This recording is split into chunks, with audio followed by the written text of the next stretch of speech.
আমি আজকেই গাড়িতে আসার পথেই দেখছিলাম যে অনেক চিত্রনায়িকা, নায়ক, অভিনেতা, অভিনেত্রীদের নামে আসলে এই ধরনের কেস করা হয়েছে। তো যাদের সাথে আমার অনেক দিন কাজ হয়েছে, আসলে দেখা যায় কি প্রফেশনাল লাইফ, পার্সোনাল লাইফ আর রাজনৈতিক লাইফটা একেবারেই ভিন্ন।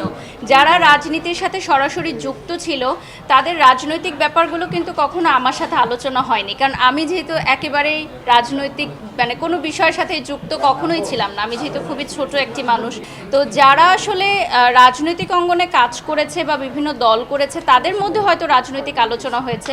আমার সাথে ব্যক্তিগতভাবে যাদের কাজ হয়েছে তাদের কখনোই কোনো প্রকার রাজনৈতিক আলাপ বা এই ধরনের কর্মকাণ্ড আমি দেখিনি, তাই আমি বলতে পারবো না। ডেফিনেটলি, কারণ আমি বিশ্বাস করি যে শিল্পীদের মন অনেক নরম থাকে। তারা শিল্পের বাহিরে যদি কোনো রাজনৈতিক কর্মকাণ্ড করে থাকে সেটা দলভিত্তিক কেউ করতেই পারে, কিন্তু আমি কখনোই বিশ্বাস করি না যে একজন শিল্পীর শিল্পমন থেকে সে এত গুরুতর একটা অপরাধ করতে পারে। তারপর আমি বাকিটা জানি না, এটা তদন্তের উপর ছেড়ে দিচ্ছি। তবে যেহেতু তারা আমাদের সহশিল্পী, অবশ্যই দুঃখ প্রকাশ করতে না, এ ব্যাপারে কথা হয়নি। যেহেতু আজকে আমি নিউজটা পেয়েছি, সো আমি হয়তো আজকে রাতে কথা বলবো।